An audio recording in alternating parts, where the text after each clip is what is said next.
Assalamualaikum warahmatullahi wabarakatuh. Alhamdulillahi rabbil alamin. Alhamdulillahilladzi nazzala al-Qur'ana bilisanin arabiyyin mubin.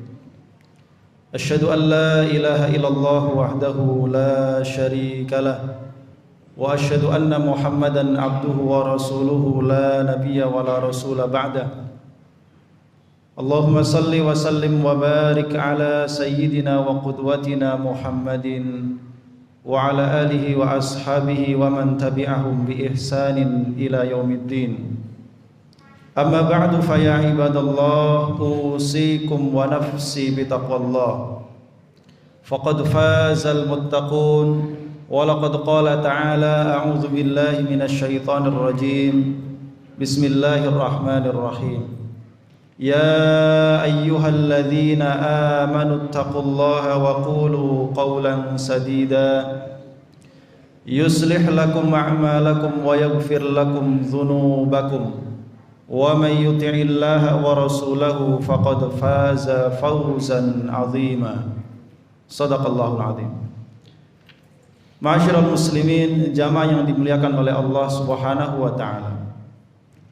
Rasulullah sallallahu alaihi wasallam bersabda, "Aku tinggalkan untuk kalian dua hal yang apabila kalian berpegang teguh dengan keduanya, maka kalian tidak akan pernah tersesat untuk selama-lamanya."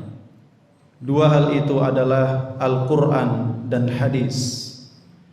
Di antara nikmat terbesar yang Allah berikan kepada kita adalah Allah turunkan Al-Qur'an itu di negeri Arab, menggunakan bahasa Arab yang amat sangat jelas. Begitu mulianya bahasa ini sehingga Allah pilih menjadi bahasa kitab suci yang paling sahih, yaitu kitab suci Al-Quran. Bahkan Allah menyebutnya di dalam Al-Quran tidak kurang dari 11 kali. Di antaranya firman Allah Subhanahu wa taala dalam surah Asy-Syu'ara, "Wa innahu latanzilu rabbil alamin nazala bihi ruhul amin ala qalbika litakuna minal munzirin bilisanin arabiyyin mubin."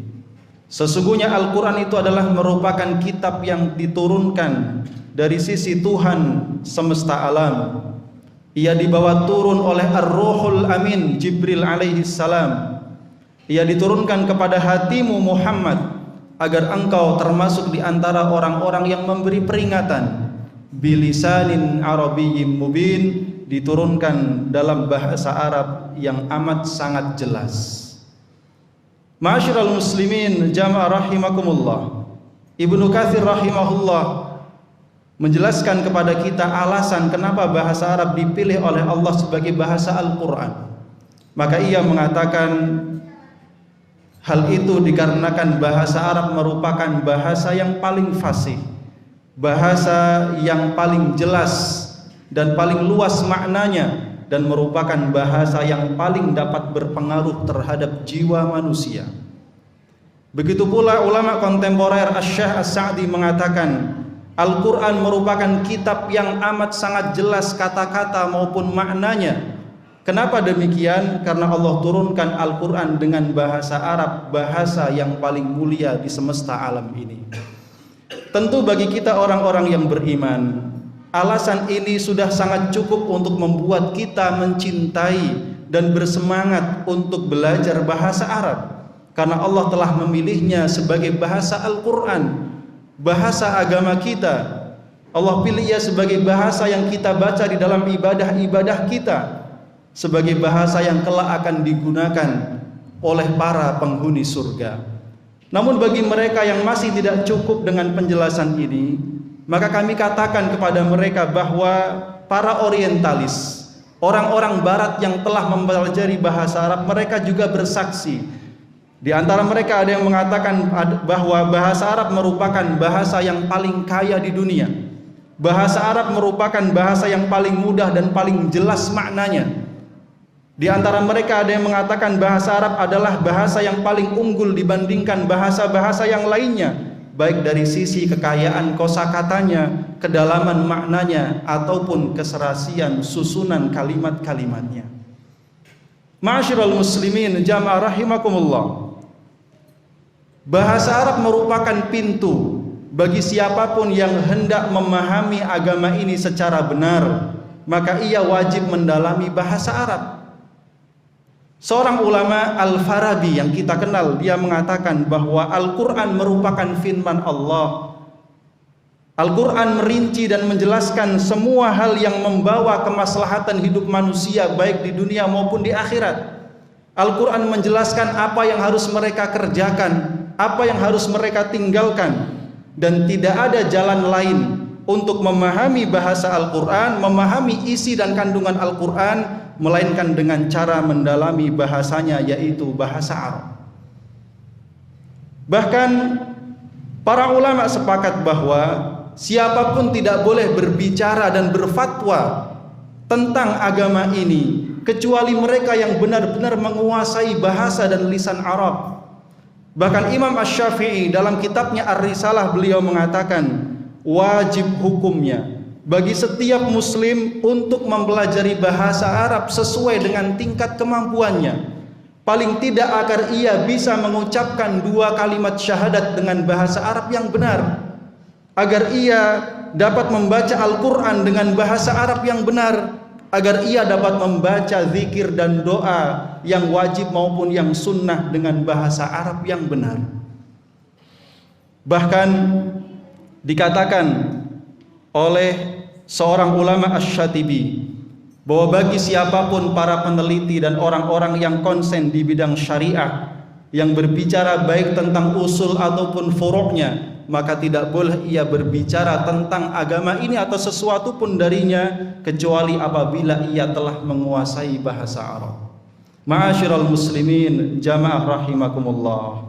Maka dengan demikian kita memahami bahwa kalau ada di antara orang-orang yang ingin mencoba menimbulkan syubhat, membuat kita ragu-ragu, apalagi saling mencurigai antara sesama kita umat Islam dengan mengatakan bahasa Arab adalah di antara ciri-ciri atau benih-benih terorisme, maka kita katakan tidak ada satupun di antara sekolah-sekolah Islam, pesantren-pesantren di Indonesia ini ataupun di seluruh dunia kecuali pasti mengajarkan kepada murid dan santrinya bahasa Arab. Apabila bahasa Arab merupakan benih-benih terorisme, maka sudah sejak dahulu kita bangsa Indonesia pasti menjadi bangsa teroris. Namun apa buktinya? Kenyataan kemerdekaan dan pembangunan negara kita Indonesia ini tidak luput daripada karya serta jasa para ulama-ulama kita, mereka yang sangat memahami bahasa Arab dengan sangat mendalam.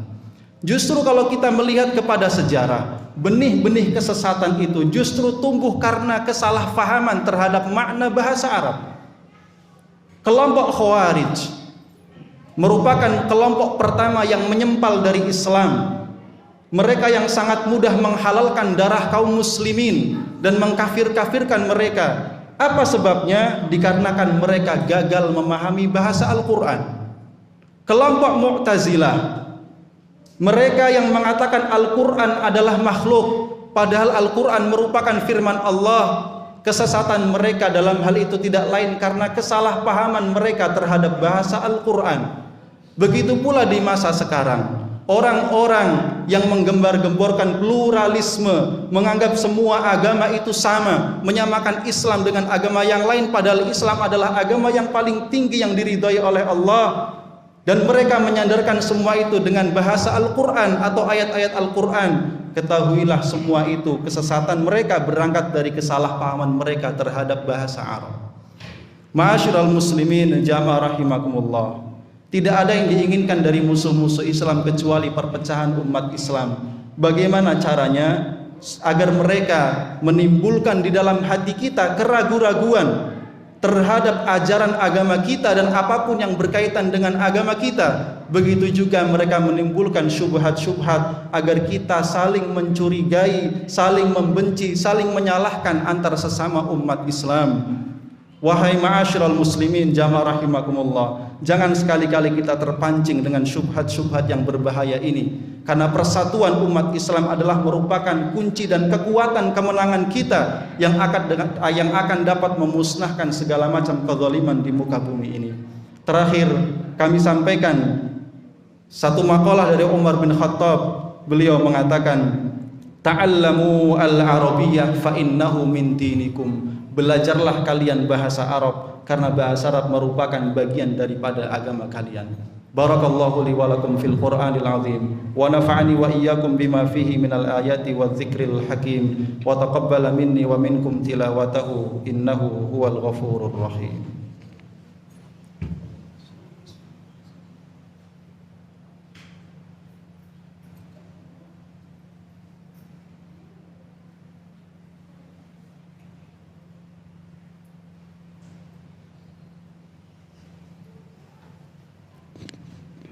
Alhamdulillah, alhamdulillahilladzi hadana lihada wa ma kunna linahtadiya laula an hadanallah.